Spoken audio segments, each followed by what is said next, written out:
کہ کیسے پاکستان کا کمزور طبقہ، مزدور، ہاری، کسان، جو کمزور طبقہ ہے، غریب، وہ چھاپڑی والا، چھوٹے دکاندار، چھوٹے صنعت کار، یہ ہر وقت ان کو اس کا ظلم کا سامنا کرنا پڑتا ہے. جب وہ طاقتور کے سامنے آتے ہیں، ان کے پاس کوئی ان کی حفاظت کرنے کے لیے نہیں، ان کے تحفظ کرنے کے لیے نہیں، ان کے فنڈامنٹل رائٹس کو کوئی کسی قسم کا تحفظ نہیں. اور اس لیے تھانہ کچہری پٹواری کی پولیٹکس ہے، کیونکہ جو ان کا رائٹ ہے تھانہ کچہری پٹواری، وہی ان کو ادھر ظلم ہوتا ہے، ان کے اوپر ان کی زمینوں پہ قبضہ ہوتا ہے. قبضہ گروپ ہے یہاں، کیونکہ انصاف نہیں ہے. تو یہ میری ساری موومنٹ شروع ہوئی تھی تب 27 سال پہلے. یہ میری موومنٹ تب تک رہے گی جب تک میں زندہ ہوں، جب تک ہم اس ملک میں حقیقی آزادی، انصاف لے کے حقیقی آزادی نہیں لے کے آتے. اب یہ جب مجھے یہ کہتی ہیں چیزیں کہ جی وہ -1 کیسے ہوگا؟ جو آدمی ایک تحریک پہ 27 سال سے لگا ہوا ہے، ایک ملک کے اندر ایک جدوجہد کر رہا ہے، تو وہ کیا وہ ڈیلز کرے گا؟ کیا اس کو کیا چیز اس کو خریدے گی؟ بتائے میرے ضمیر کی کیا قیمت ہے؟ کیا پرائم منسٹرشپ قیمت ہے کہ اگر آپ یہ کر دیں تو آپ کو پرائم منسٹر میں تو پرائم منسٹر بن چکا ہوں. اور میں نے جب پرائم منسٹر بنا، میں نے ایک بات کہی کہ اگر پھر وہ مجھے 2018 کا موقع ملتا، میں سیدھی الیکشن پھر سے کرواتا.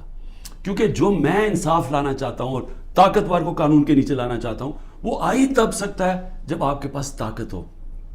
تو جب ایک کمزور ایک کولیشن گورنمنٹ، وہ اس پہ کیسے طاقت ہوگی کہ اس ملک میں انصاف قائم کرے؟ تو میں نے اس لیے بار بار میں نے کہا، میرے سے جب لوگوں نے پوچھا کہ آپ نے کیا غلطی کی، میں نے کہا میں نے غلطی یہ کی کہ مجھے شروع میں الیکشن کروا دینے چاہیے تھے، اور کمزور گورنمنٹ سے میں وہ اصلاحات جو لانا چاہتا تھا وہ نہیں لا سکتا تھا.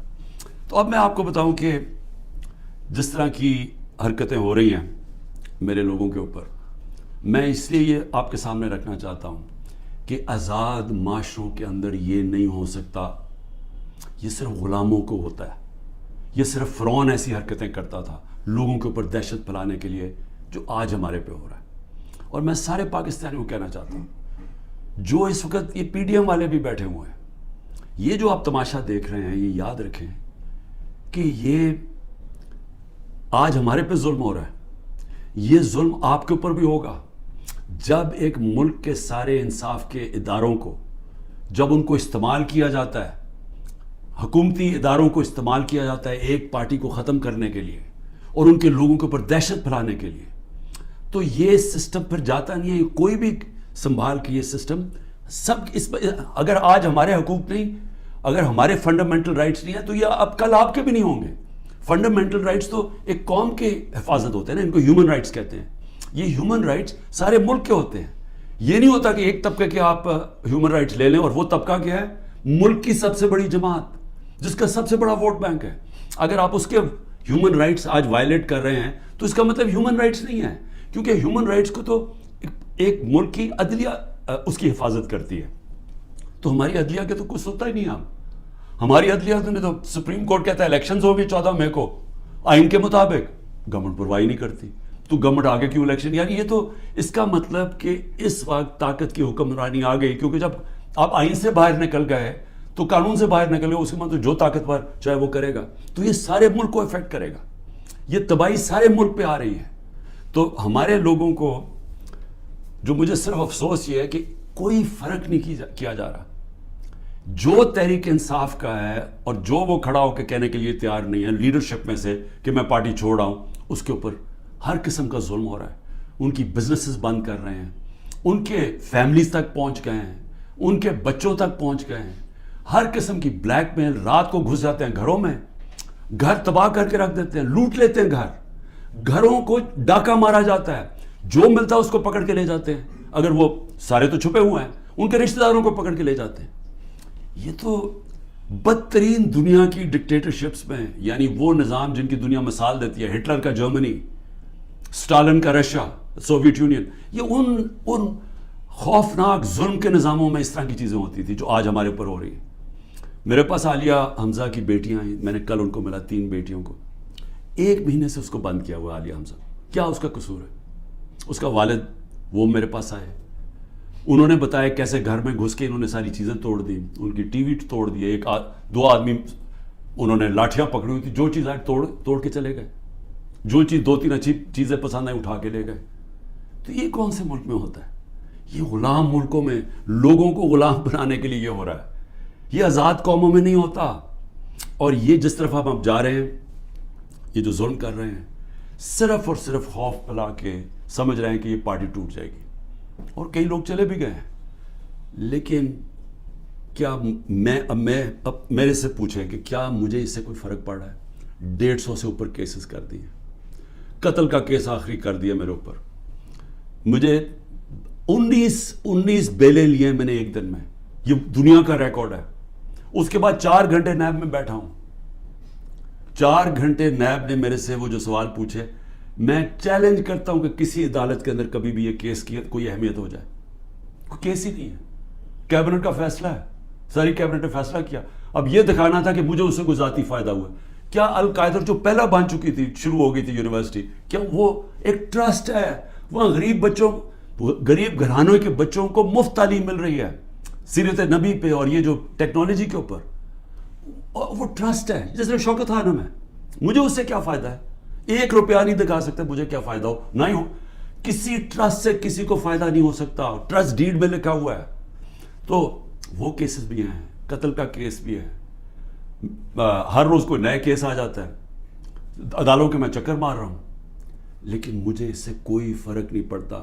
میں ہر عدالت میں جاتا ہوں, ہر کیس میں جاتا ہوں, یہ بتانے کے لیے کہ میں قانون سے اوپر نہیں ہوں. جبکہ میرے اوپر یہ جان کے کیا جا رہا ہے, یہ مجھے خوف دلانے کے لیے کیا جا رہا ہے. میں یہ آج کہنا چاہتا ہوں کہ اس سے یہ سارے کیسز کریں. اور اس کیسز میں کیونکہ کسی عدالت میں کوئی سزا نہیں ہو سکتی, ملٹری کورٹس سیٹ اپ کیے ہیں. اپروور ڈھونڈے جا رہے ہیں جو کہ جی عمران خان نے ہمیں کہا تھا کہ وہ کور کمانڈر کا گھر جلاؤ. یہ کہیں گے, ان میں سے کوئی اپروور آ جائیں گے, مجھے ملٹری کورٹ میں لے جائیں گے, سزا ہو جائے گی. مجھے کوئی فرق نہیں پڑے گا. جو آدمی ایک مشن, جو 22 سال سٹرگل کر کے, جو اگر جس کے پاس سب کچھ تھا, کوئی ضرورت نہیں تھی 22 سال سٹرگل کرنے کی, اگر وہ آج 27 سال کے بعد اگر کسی کا خیال ہے کہ میں جیل سے ڈر جاؤں گا, یا جو بھی ہے, جو 2.5 قاتلانے ہم 2 میرے اوپر حملے ہو چکے ہیں قتل کرنے کے لیے, ایک مجھے وقت پہ پتہ چل گیا تو میں نے ٹی وی پہ بتا دیا کہ کیا کرنے جا رہے تھے. تو اس سے کیا فرق پڑے گا؟ جو قاتلانہ حملے سے نہیں ڈرتا تو وہ کس سے اور ڈرے گا؟ لیکن اس سے بھی زیادہ گھٹیا پان میری بہنوں تک پہنچ گئے ہیں. میری بیوی کے اوپر کیس, ٹرسٹی ہو کے اس کا وارنٹ کا, ایک ٹرسٹی کو 1 پیسہ نہیں مل سکتا, کیونکہ وہ سیرت نبی میں بہت ان کی سٹڈی ہے, وہ انٹرسٹڈ تھی القادر یونیورسٹی, وہ ٹرسٹی ہے, اس کے اوپر وارنٹ نکال دیا. میری بہنوں کے اوپر, میں صرف یہ بتا رہا ہوں کہ کس لیول پہ پہنچ گئے ہیں. ایک بہن کا بیٹے کے اوپر وارنٹ نکالا ہے, اس کا خنسامہ اٹھا کے لے گئے, وہ بیٹا نہیں تھا. خنسامہ جب واپس آیا وہ ICU میں 2 ہفتے سے پڑا ہوا ہے, ICU کے اندر خنسامہ, اسے پتہ ہے کیا کیا وہاں جیل کے اندر. ایک بہن اس کی بہو کے پاس پہنچ گئے کہ جی آپ کوئی جیو فینسنگ میں آپ کہیں تھی, اس کے پاس پہنچ گئے. ایک بہن اس کی زمین اس کی اس کے اوپر اینٹی کرپشن پہنچ گئی ہے. میں نے اپنی بہنوں کو ویسے کہا, میں نے کہا دیکھو ملک سے باہر چلے جاؤ.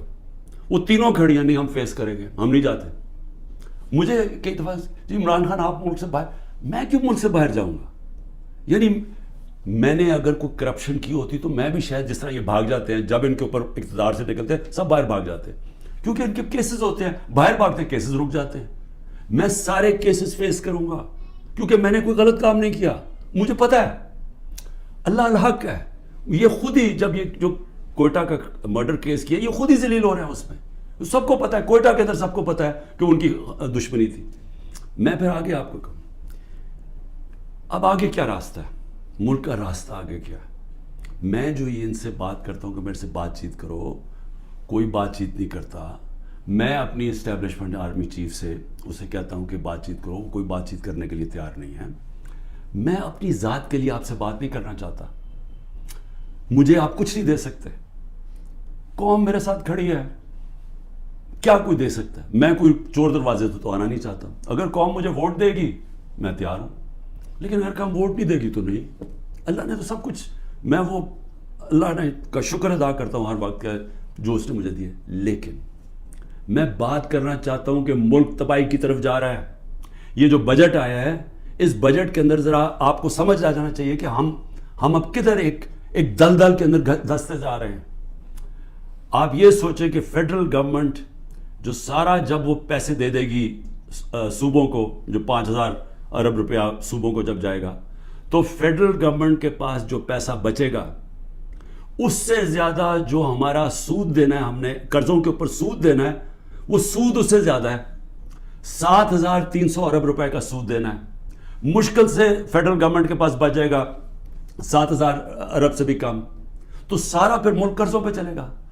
ہم نے 3.5 سال میں 18,000 ارب 18,400 ارب قرضہ لیا تھا. 18,400 ارب قرضہ 3.5 سالوں میں. انہوں نے تقریباً 15,000 ارب قرضہ ایک سال میں لے لیا. تو یہ قرضے چڑھائے جا رہے ہیں, انڈسٹری بند ہو رہی ہے. گروتھ ریٹ جو تھی جس سے دولت میں اضافہ ہوتا ہے وہ 6.1% سال پہلے تھی, آج وہ پہنچ گئی ہے 0.3 پہ. تو جو دولت ہے اس کے اندر تو کمی ہو رہی ہے, قرضے بڑھتے جا رہے ہیں. ڈالر کدھر سے آئیں گے؟ انہوں نے 25-30 ارب ڈالر ایک سال کے اندر دینے ہیں, وہ کدھر سے آئیں گے؟ تو میں آج اس لیے یہ سوال پوچھ رہا ہوں کہ کوئی تو روڈ میپ ہوگا نا. ابھی تو روڈ میپ یہ ہے کہ کسی نہ کسی طرح عمران خان کو ختم کرو, اور اگر P T I Imran Khan سے تو اس کو ختم کرو. تو ابھی تو یہ ون پوائنٹ ایجنڈا, ساری ایجنسی, سب کچھ, سارے ملک کے ادارے وہ اسی پہ لگے ہوئے ہیں, کام کر رہے ہیں. لیکن میں سوال کچھ اور پوچھ رہا ہوں. میں یہ نہیں کہہ رہا کہ کریں, ہم کھڑے ہیں. اس میں سے ایک آپ یہ کرم کر رہے ہیں کہ میرے جو نظریاتی لوگ ہیں وہ نظر آنے شروع ہو گئے ہیں کہ وہ نظریاتی لوگ کون ہیں, اور وہ نظر آنا شروع ہو گئے کہ جو ہمارے ساتھ اور مقصد کے لیے آئے تھے, نظریے کے لیے نہیں آئے تھے. تو ایک تو آپ فائدہ کر رہے ہیں کیونکہ صرف نظریاتی پارٹی اب پاکستان کو اس دلدل سے نکال سکتی ہے. لیکن نکالے گی کیسے؟ میری آخر میں بات سن لیں, ایک ہی طرح ہم نکلیں گے. ہمیں کوئی اب باہر سے پیسے دینے کے لیے تیار نہیں ہے. ہمارے جو دوست ملک ہیں وہ بھی پیسے دینے کے لیے نہیں تیار. میرے لیے جو سب سے زیادہ شرمندگی ہوتی تھی کہ جب میں اپنے دوست ملکوں سے پیسے مانگنے گیا ملک کے لیے, کیونکہ دیوالیہ نکلا ہوا تھا ہمارا, تو اس وقت ملک ہمارے پاس تو سب سے بڑا بیرونی خسارہ چھوڑ کے گئے تھے یہ نون لیگ والے, یہ اسحاق ڈار. تو ان سے پیسہ مانگنا سب سے شرمندگی تھی. اب کیسے نکلنا ہے میں آپ کو بتاتا ہوں کیسے نکلنا ہے. اس میں ایک سورس ہے اوورسیز پاکستانی, یہ یاد رکھ لیں. بیرون ملک پاکستانی آپ کو نکالیں گے ادھر سے, اور بیرون ملک پاکستانی کیسے نکالیں گے؟ میں نے پھر سے آپ کو کہتا ہوں کہ 16,000 پاکستانی امریکن ڈاکٹرز, ان کی نیٹ ورتھ 200 ارب ڈالر ہے. ہم آئی ایم ایف سے 6 ارب ڈالر کی پیچھے ان کے منتیں کر رہے ہیں کہ کسی طرح دے دیں ہمیں. 200 ارب ڈالر ان کی ہے, یہ صرف 16,000 ہے. 1 کروڑ باہر پاکستانی بیٹھا ہوا ہے. اگر ہم کسی طرح ان کی انویسٹمنٹ لیں, وہ یا سرمایہ کاری شروع کر دیں, بجائے دبئی میں کرنے میں اور دنیا میں اور ملکوں میں کر رہے ہیں, اگر وہ سرمایہ کاری شروع کر دیں, آپ یقین کریں یہ ملک اتنی تیزی سے اٹھ سکتا ہے, کیونکہ ڈالر اندر آنے شروع ہوں گے, نوکریاں مل, اور وہ آنا شروع ہو گیا تھا.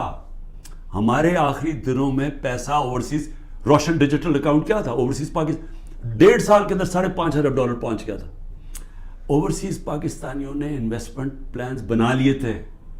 ہمارے یہ جو راوی پروجیکٹ اور یہ جو بنڈل آئلینڈ کا پروجیکٹ تھا, وہاں باہر کی کمپنیز, بڑی بڑی کمپنیز آ رہی تھی ڈالر انویسٹ کرنے کے لیے, جب انہوں نے این او سی واپس لے لیا سندھ گورنمنٹ میں. دیکھیں, بچانا اس ملک کو اوورسیز پاکستانی. جب چائنا نے اور ہندوستان نے اپنی اکانومی کھولی تو اوورسیز چائنیز اور اوورسیز ہندوستانیوں نے پہلے انویسٹ کیا تھا. ہمارا بھی وہ انویسٹ کریں گے, لیکن اس کے لیے جب تک انصاف کا نظام ہم ٹھیک نہیں کریں گے, قانون کی بالادستی, رول آف لا, جب تک ہم یہ نہیں قائم کریں گے, ان کا پیسہ نہیں آنے لگا. تو چیلنج اب کیا ہے؟ رول آف لا ہم نے ختم کر کے رکھ دیا. پہلے 140 ملکوں میں سے پاکستان 129 تھا رول آف لا میں. اب جو یہ انہوں نے کریک ڈاؤن کیا, اب تو یہ بالکل ہی نیچے گر گیا ہے, اب تو وہ بنانا ریپبلک بن گیا ہے. تو جب رول آف لا ہی نہیں ہے, انویسٹمنٹ کیسے آئے گی؟ انویسٹمنٹ نہیں آئے گی, دولت میں اضافہ کیسے ہوگا؟ یہاں تو اس وقت پاکستانی پیسہ باہر بھیج رہے ہیں, پاکستانی ڈالر لے کے بیٹھے ہوئے ہیں, کیونکہ وہ کسی کو اعتماد ہی نہیں ہے. تو جب تک ہم اس ملک کا نظام ٹھیک نہیں کرتے, جو میں 27 سال پہلے انصاف کی تحریک لے کے نکلا تھا, رول آف لا کی تحریک, وہ جب تک اب ہم قائم نہیں کریں گے, پاکستان کے نظام کو ٹھیک نہیں کریں گے, گورننس سسٹم تب ٹھیک ہوگا, ادارے مضبوط ہوں گے. اور جب لوگوں کو اعتماد ہو جائے گا کہ ہمارے اب جب میں اپنی سرمایہ کاری کروں تو یہاں کا جو قانون ہے, جو ان کی لا انفورسمنٹ ہے, جو ان کی عدلیہ ہے, وہ میری سرمایہ کاری کی حفاظت کرے گی, میرے سے فراڈ نہیں ہونے دے گی. یہ جب تک اعتماد نہیں ہوتا پیسہ نہیں آنے لگا. اور اس کے لیے جب تک کہ حکومت نہیں آتی جو پبلک مینڈیٹ سے آئے, جس کو پبلک سپورٹ کرے, جس کو بڑا ووٹ ملے اور پبلک کی سپورٹ سے آئے, صرف وہی بڑے بڑے فیصلے کر سکتی ہے. نہیں تو ان کو تو آپ نے دیکھ ہی لیا کیا کیا انہوں نے, سوائے مہنگائی کر کے, تاریخی مہنگائی 38% پہ, انہوں نے کیا کیا؟ انڈسٹری بند ہو گئی ہے, بے روزگاری بڑھ گئی ہے, گروتھ ریٹ, انہوں نے اور کیا کرنا ہے؟ تو یہ جو ابھی تک تو گیم پلان میں یہ کھچڑی پکنے لگی ہے نا, آگے نئی آ گئی ہے, نئی جماعت ایک کریٹ کر دی ہے. ہم نے بھی اپنے بڑے بڑے اچھے 27 سال پرانے ہم نے لوگ وہاں بھی بھیج دیا ہے ان کے پاس, اور ضرورت ہے تو حکم کریں ہم اور بھی بھیج دیتے ہیں. لیکن اس سے ملک ٹھیک نہیں ہونے لگا. ملک ٹھیک تب ہوگا جب ایک public mandate free and fair election کے بعد ایک مضبوط گورنمنٹ آئے گی. اور میں اپنی اسٹیبلشمنٹ کو آج پھر سے کہتا ہوں, نظر ثانی کرے, ملک تباہی کی طرف جا رہا ہے. اور جب یہ تباہی جس طرف جا رہا ہے اور IMF کی اگلی کنڈیشنز آئیں گی, جس طرح انہوں نے مصر اور سری لنکا میں انہوں نے کنڈیشن لگائی, وہ کیا ہے کہ فوج کا بجٹ کام کرو, دونوں جگہ انہوں نے کہا. تو یہ تو ہم ادھر جا رہے ہیں کہ ہم اپنی سیکیورٹی اینڈ میں کمپرومائز کریں گے. اور اگر وہ سیکیورٹی کمپرومائز ہوگی اس ملک کی تو ہمارے جو دشمن بیٹھے ہیں ملک توڑنے کے لیے تیار ہیں. تو میں اس لیے آپ کو کہہ رہا ہوں, مجھے کوئی ریلیف نہیں چاہیے, مجھے کوئی آپ کی مدد نہیں چاہیے, میں کوئی مجھے یہ سمجھے کہ یہ جو سارا کچھ ہو رہا ہے انتقامی کارروائی, مجھے چھوڑے میری بہنیں باہر جانے کے لیے نہیں تیار. وہ تو عورتوں کے اوپر تو کبھی اس ملک میں ایسے نہیں ہوا, لیکن ملک نیچے جا رہا ہے. اور اس لیے وقت کم ہے. جس طرح دن بڑھتے جا رہے ہیں ہم اور اپنے ملک کو تباہی کی طرف لے کے جا رہے ہیں. صرف قانون ختم ہو چکا ہے. کسی کو اس وقت پھر سے میں کہتا ہوں, جب عدلیہ اپنے فیصلے نہیں کروا سکتی, جب آئین کی کوئی پرواہ نہیں کر رہا, جب پولیس کھلے عام گھروں میں گھس کے لوگوں کے گھر لوٹ رہی ہے اور اٹھا کے لے کے لوگوں کو جا رہی ہے, کلیکٹیو پنشمنٹ دے رہی ہے, تو اس ملک میں تو اب باہر کے لوگ کیا سوچ رہے ہوں گے؟ بتائیں نا, بیرون ملک پاکستانی جو آپ کا بڑا اثاثہ ہے وہ کیا سوچ رہا ہوگا؟ وہ کوئی سوچے گا کہ پاکستان میں پیسہ لگانا ہے؟ تو اگر انہوں نے نہیں لگانا تو اور تو اس وقت کوئی ہے نہیں. جب تک ہم ملک کی ایکسپورٹس نہیں بڑھاتے, وہ تو ٹائم لگے گا کہ ہم اپنی ڈالر انکم بڑھائیں. تو اس میں تو صرف ایک ہی انٹرم میں تو صرف اوورسیز پاکستانی مدد کر سکتے ہیں. شکریہ. پاکستان زندہ باد.